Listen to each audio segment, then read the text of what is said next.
মোদি কখনো একটা যুদ্ধে জড়াবে না। মোদি নিউক্লিয়ার ইউজ করতে গেলে তার গণতান্ত্রিক অনেক ব্যাপার স্যাপার, তাকে ফর্মালিটি মেনটেন করতে হবে।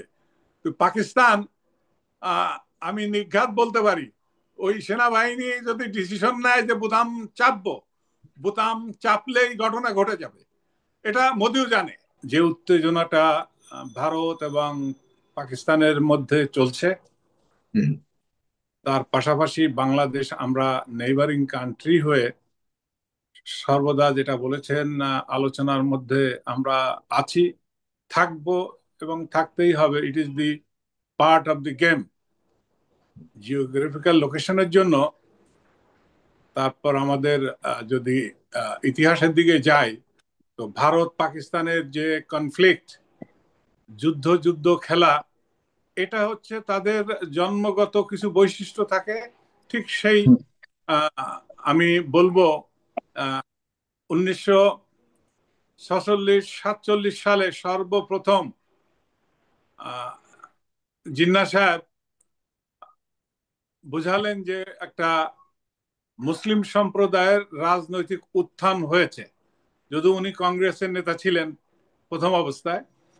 তো সেখান থেকে আমাদের সূত্রপাত একটা আলাদা রাষ্ট্র মুসলমানদের জন্য, তাদের হুম। নিরাপত্তার জন্য এই দাবি তোলা হয়েছিল। পরবর্তীতে এটা নিয়ে নেহরুর সাথে দর কষাকষি হয়েছিল, সেটা অনেক বড় বিষয়। এই অল্প সময়ে এই ক্যানভাসে আলোচনা একটু সীমিত পরিসরে করব আমি। সেটা হলো যে দেখা গেল যে এটা তিনটা অপশন ব্রিটিশরা দিল। একটা হলো যে, আমি ব্যাকগ্রাউন্ডটা এই কারণে বলছি, যুদ্ধ হবে কি হবে না এই আলোচনা থেকে বুঝতে পারবেন। Union of India, Pakistan and 584টার মতো প্রিন্সলি স্টেট ছিল, তাদেরকে স্বাধীন ভাবে রাখা হয়েছিল যে তোমাদের ইচ্ছা, তোমরা স্বাধীনও থাকতে পারো, অথবা পাকিস্তানের সাথে যেতে পারো, অথবা ইন্ডিয়ার সাথে যেতে পারো।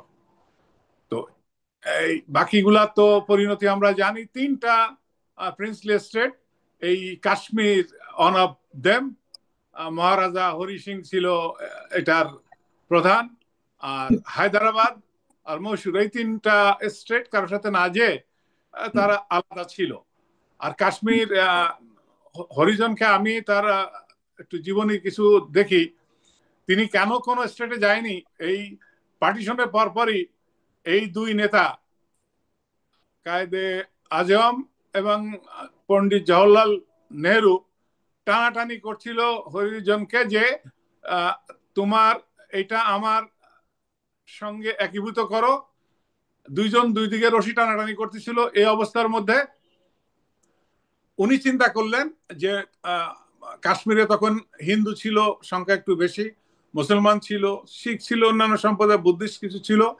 তা উনি দেখলো যদি আমি ইন্ডিয়ার সাথে যাই তাহলে মুসলমানদের অধিকার ক্ষুণ্ণ হতে পারে, আবার যদি পাকিস্তানের সাথে যাই তাহলে এই বেশিরভাগ হিন্দুদের অধিকার ক্ষুণ্ণ হতে পারে। তো এরকম অবস্থায় তিনি অটল থাকলেন যে আমি এইভাবে স্বাধীন থাকবো। তা হুম। আমরা ইতিহাস থেকে যেটা পাই সেটা দেখলাম যে লিয়াকাত আলী সাহেব যখন পাকিস্তানের প্রধানমন্ত্রী, উনাকে বোঝানো হলো যে না, এটা তো এইভাবে হবে না, এটা কিছু কারুকার্যের দরকার আছে। তখন কিছু মিলিশিয়া, যেটাকে আমরা লস্কর, এখনো সেই নাম তারা ক্যারি করছে, এই কিছু হুম। ওখানে তাদেরকে ইনসার্জেন্স অ্যাক্টিভিটিতে লাগানো হলো। তারপরে পূর্ণ আরেকটা গ্রুপ ইনসার্জেন্ট শুরু করলো। এরকম চাপাচাপির পরে একটা সময় আহ, মহারাজা বিপদে পড়লো রাজ্য ঠেকানোর জন্য।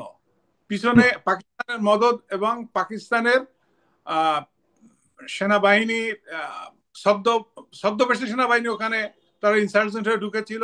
এটা আমরা মিলিটারি হিস্ট্রি থেকে পাই। হুম। আর সবচেয়ে ইন্টারেস্টিং দেখেন যে দুই দলের কমান্ডিং অফিসার দুজন ব্রিটিশ ছিল। তো পাকিস্তানের পক্ষে যিনি কমান্ডিং অফিসার ছিলেন, তিনি এদেরকে ইন্ধন দিয়েছে যে ঠিক আছে, নিয়ে নিয়ে যা। তো এরকম একটা পরিস্থিতি যখন হলো, তখন হরিজন নেহরুর কাছে সাহায্য চাইলো। নেহরু বলো সাহায্য দিতে পারি যদি তুমি আমার সাথে অ্যানেক্স করো। হুম। তো এরকম একটা পর্যায়ে তাকে জোর করে, পাকিস্তান বলে এটা, ভুল বুঝায় জোর করে প্রভাব খাটিয়ে তার কাছ থেকে একটা স্বাক্ষর করে নিয়েছে নেহেরু যে সে ইউনিয়ন অফ ইন্ডিয়ার সাথে অ্যানেক্স চেয়েছে।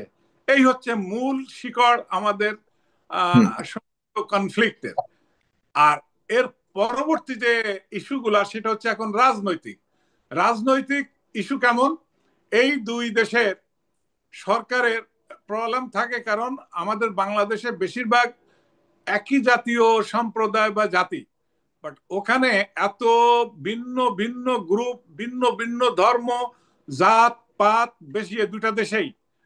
তাদেরকে এক করে রেখে একটা দেশ পরিচালনা করা একটা সুকঠিন কাজ। যখনই এই দুই দেশের মধ্যে যখন ইন্টারনাল কোনো ক্রাইসিসে কোনো সরকার পড়ে, তখন তারা ওই Kashmir is a breeding ground to make an issue. তো এই ইস্যুটাকে ইন্টারন্যাশনালাইজ করা এবং তার ইন্টারনাল মানুষের তাদের যে ইস্যুগুলো থাকে সেই মনোযোগকে ডাইভার্ট করার জন্য সরকার একটু সময় নেয়, যে হ্যাঁ এখানে বহির শক্তির আগমন ঘটছে, আমাদের জাতীয় নিরাপত্তা হুমকির মুখে। তখন সাধারণ মানুষ মনে করে তাই তো, রাষ্ট্র আগে তো আমাদের নিরাপত্তা বিধান করতে হবে, তারপরে অন্য যা কিছু করার করব। এইটা হলো একটা জিনিস। বর্তমান পরিস্থিতিতে আমি চলে আসছি, আগেও হয়েছে দেখেন, এই কাশ্মীর নিয়ে প্রথম তারা যুদ্ধ শুরু করেছে, কিন্তু 47-48 সালে, 1 বছর জানেন, 1 বছর ধরে। তারপরে জাতিসংঘ সেখানে ইন্টারভেন করলো। এ পর্যন্ত তারা 4টা যুদ্ধ করেছে। তো হুম, কোনোটা যুদ্ধই হয়তো অনেক সময় ভারত দাবি করে যে আমরা জিতেছি, বাট আমরা দেখি যে না, এটা স্টেলমেট কন্ডিশনে তারা সিজফায়ার করেছে। যে পরবর্তীতে সিমলা চুক্তিতে ইন্দিরা গান্ধীর শাসনামলে একটা ডিটেইল শান্তি চুক্তি তারা করেছিল, যে আমরা যার যে জায়গায় আছি, আমরা আর কখনো কারোর প্রতি কোনো রকমের আগ্রাসী ভূমিকা পালন করব না, কোনো সন্ত্রাসীকে আমরা জায়গা দিব না। এরকম অবস্থা আমরা পরবর্তীতে দেখেছি। কার্গিল যুদ্ধের সময় ওই যে আপনার শরীফ সাহেব, ইয়ার পাকিস্তানের প্রধানমন্ত্রী ছিল, তিনি যে বলেছিলেন যখন উনি ভিজিটে ছিলেন, আমেরিকাটাকে বললো যে কি শুরু করছো, তোমার সৈনিক ইন্ডিয়ার ভিতরে চলে গেছে। কার্গিল জেনারেল মুশারফের নেতৃত্বে হচ্ছিল এগুলা, মনে আছে তো নিশ্চয়ই। হুম, হুম, তখন আপনি সেই স্টেটমেন্টটা মনে করেন, শরীফ সাহেব বলেছিলেন, নওয়াজ শরীফ, যে আমি তো বাইরে, ওখানে কি হয়েছে দেশে যে দেখি, ওদেরকে বুঝায় দেখি সরাই নিয়ে আসার চেষ্টা করি। তো এটা তো আমাদের হওয়ার কথা না, অনেক সময় বিচ্ছিন্নতাবাদীরা যায়। তা একটা ইন্টারন্যাশনাল ফোরামে তো আর বলতে পারে না একজন ফর্মাল প্রধানমন্ত্রী যে আমার আর্মি সেখানে যে তার জায়গায় ঢুকে গেছে ইউনিলেটারালি। তো তারপরে সেখানে একটা শান্তি চুক্তি তাদের হয়েছে।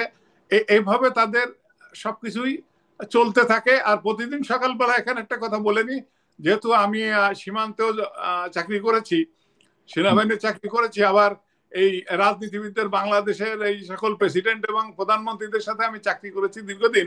তো রাজনীতির পথটাও দেখা, সামরিক জীবনটাও দেখা, the gap between the cup and chips. তো এইটা একটা ধারণা হচ্ছে এই, বর্তমানে মোদী সরকার প্রচন্ড রকমের চাপে আছে। একে তো সে একমাত্র হিন্দুর প্রধানমন্ত্রী, এমন কথা ভারতের বুদ্ধিজীবীরা, সুশীল সমাজ বলে। তারা বলে না যে সর্বভারতীয় প্রধানমন্ত্রী মোদী। মোদীর ভিতরে চাপ আছে। দেখুন এই যে আপনার ইস্টার্ন, যে নর্থ ইস্টার্ন যে স্টেটগুলা, সেখানে যে প্রবলেমগুলা, তারা অনেক অটোনমি চাচ্ছে, স্বাধীনতা চাচ্ছে।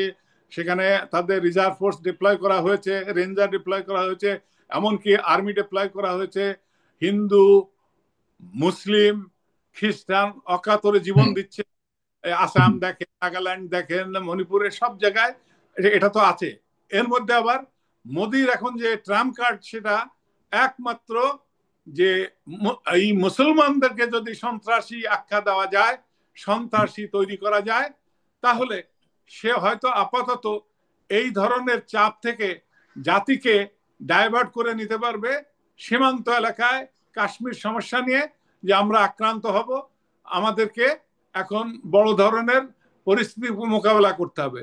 শুধু এটা না, দেখেন বাংলাদেশের সরকার পরিবর্তনের পরপরই এই মোদী সরকার, সে 39টা চ্যানেল কাজে লাগিয়েছিল, যে এখানে ইসলামী উগ্রবাদের উত্থান হচ্ছে ডক্টর ইউনূস সরকারের মদদে, এখানে জঙ্গিদেরকে সংগঠিত করা হচ্ছে, হিন্দু সম্প্রদায়ের উপরে তাদের উপরে নির্যাতন করা হচ্ছে, মন্দির ভাঙা হচ্ছে, আর তারপরে দাবির নামে অনেক ধরনের আন্দোলন এই তাদের গোয়েন্দারা চালিয়েছে যাতে এই সরকারটা স্টেবল থাকতে না পারে।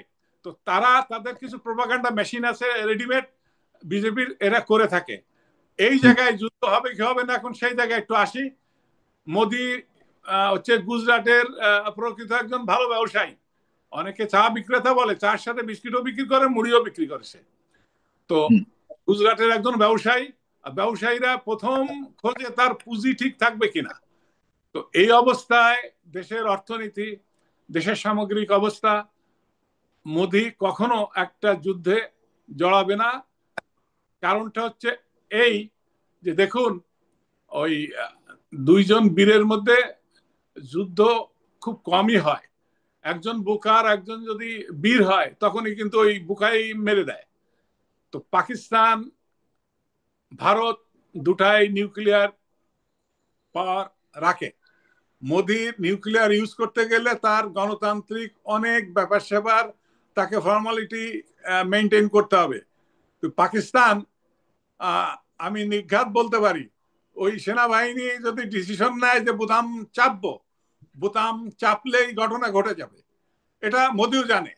এটা বাজপেয়ী একবার বলেছিলেন যে we are not afraid of the nuclear weapon, we are afraid the controlling power is with the army. কারণ আর্মি তো তাদের বোঝেন যে হাঁটুতে বুদ্ধি সাধারণ মানুষ বলে থাকে, তারা তো যুদ্ধই চায়। সেই যুদ্ধে কি হবে, এখন আমাদের ইফেক্টটা বলি।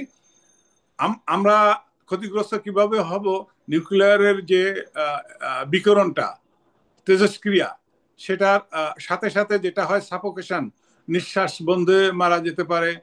তারপর আপনার কফিং শুরু হবে, অন্য নার্ভগুলো আস্তে আস্তে দুর্বল হবে, ক্যান্সার হবে, ইত্যাদি ইত্যাদি অনেকে জানে। তারপরে স্কিন আপনার ইচিং, মানে চুলকানি এমন শুরু হবে, পাগল হয়ে যাবেন যে খাউজানি চুলকানি পাঁচড়ার যে ওষুধ ক্যানভাসাররা হাটে বাজারে বিক্রি করে, ওই ওই ওষুধ বিক্রি করার মতো ওরকম চুলকানি সবার শুরু হয়ে যাবে।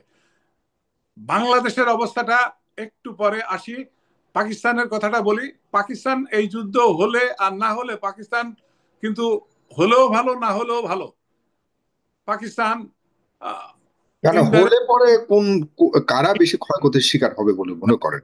এটা ক্ষয়ক্ষতি তো হয়, এটা ক্ষয়ক্ষতি আমি মনে করি গণতান্ত্রিক দেশ হিসেবে ক্ষয়ক্ষতি আপনার ভারতের পক্ষেই বেশি হবে। কারণ পাকিস্তানে আপনার প্রকৃত সরকার আর্মি, যদিও সামনে শাহবাজ শরীফকে দেখানো হয়, এটা সারা জানে। তো তারা যখন টার্গেট করবে, এরা তো সবচেয়ে জনবহুল এলাকা যেখানে, মানে পাকিস্তানের দুই দেশের যুদ্ধ যদি হয়, যে কোনো সিদ্ধান্ত নিতে পাকিস্তানের যতটা সহজ হবে সেনাবাহিনীর, ভারতের ততটা সহজ হবে না ততটা ভারতীয়। সহজ, ততটা কারণ সহজ হবে। পাকিস্তানের সেনাদের নিয়ন্ত্রিত সরকার। হ্যাঁ, শেষ করছেন। এই যে এতগুলা রাজ্যে যে অসন্তোষ আছে, যে আন্দোলন চলছে, সেগুলা আরো চাঙ্গা হবে। তো এ কারণে এটা যুদ্ধটা ওইভাবে হবে না। হ্যাঁ, কেমন হতে পারে, আমি মিলিটারি স্টাডি, মিলিটারি জগতের একজন ছাত্র থেকে আমি বলবো যে এটা ছোটখাটো কিছু বর্ডার স্ক্রিমিশেস হতেই পারে, দু একটা মেজর অপারেশন উভয় পক্ষ চালাবে, তারপর চট করে একটা পক্ষ বলবে যে ঠিক আছে সিজফায়ার আমরা মেনে নিই। আর ইন্ডিয়ার একটা বিষয় মনে রাখতে হবে আমাদের, তারা কোনো চুক্তি, কোনো এগ্রিমেন্টে ওই জাতিসংঘ বলুন বা বাইরের কাউকে নিতে চায় না। তারা সাধারণত বলে যে আমরা এই চুক্তিটা করি। কারণ তারা চিন্তা করে যে ভবিষ্যতে এইটা আমার হয়তো লঙ্ঘন করা লাগতে পারে আমার ইন্টারনাল। তো সেই ক্ষেত্রে আপনার ভারত কোনোভাবেই এই যুদ্ধে লিপ্ত হওয়ার মতো অর্থনৈতিক অবস্থায় নাই, রাজনৈতিক অবস্থায় নাই। এখন যেটা করতে হয়েছে, এটা হচ্ছে দেশের জনগণকে সান্ত্বনা দেওয়া, আর তার জি, তার রাজনৈতিক মানে যে উদ্দেশ্যে ঘটনাটা, আপনার কথা শুনে যতটুকু বুঝলাম, ঘটনাটা ঘটিয়েছে মোদি, আর শেষ পর্যন্ত সেটা ট্যাকেল দিয়ে মোদির পক্ষে এই পুরো ঘটনার যে লাভটা এটা আনতে পারছে না বলে আপনি মনে করছেন? মোদী শেষ পর্যন্ত হেরেই যাচ্ছে, এতটুকুতে আমরা আপনার কথা শুনে যতটুকু বুঝতে পারছি।